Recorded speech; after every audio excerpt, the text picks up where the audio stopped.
Hey everyone, welcome back to PSYCHED. I'm Cade. I'm Alyssa. And I'm Marquise, and we are so psyched that you've joined us again.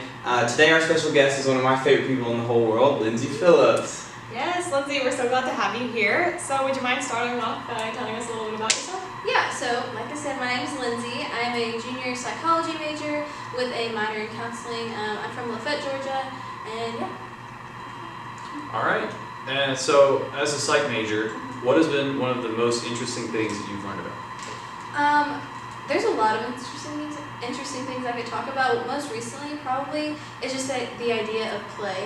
And I think it's something really cool, especially right now. Like, as college students, we get so wrapped up in, like, busyness and, like, the anxiety of so much to do. But I think it's really important to remember, like, what play does for us and, like, how it can help our mental health, even beyond childhood.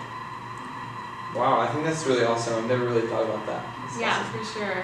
So our next question is, what is your opinion on play throughout a person's life? Yeah, so like I said, it's really important to remember that it goes beyond childhood. So I actually did a paper on it last week that was really cool, and it talked a lot about, or I talked a lot about integrating faith within that too. So, I mean, even in the Bible, God tells us to like have a spirit like a child, and to like have a playfulness about us, and like within that, it talks about the joy that comes with that. So I think it's important, like biblically, to have that mindset of playfulness, but also like for our mental health, it's really good to just take a break from the craziness and the mundane things of life, and just be able to just like feel restored through play, and like really release a lot of anxiety through that. So. Wow, that's really interesting, and that's something that I need to hear and to implement into my life. So our last question is, how do you think you're going to use what you've learned about play and psychology for your future, or just, broad scheme of things, how are you going to use psych after you graduate?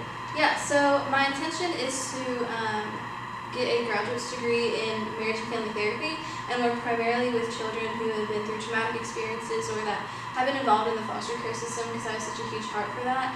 And with this topic specifically, there's a lot of psychology topics that really play into that, but with play specifically, like a lot of child therapy is play therapy, and it's teaching them how to express their emotions through drawing, through playing, through sand tray therapy and all that. So I think it's definitely one of the biggest ways I would love to implement that. That's cool. Yeah, so thank you so much for joining us, Lindsay, and that's all the time that we have for today. But make sure you like, share, and subscribe, and come back for our next video.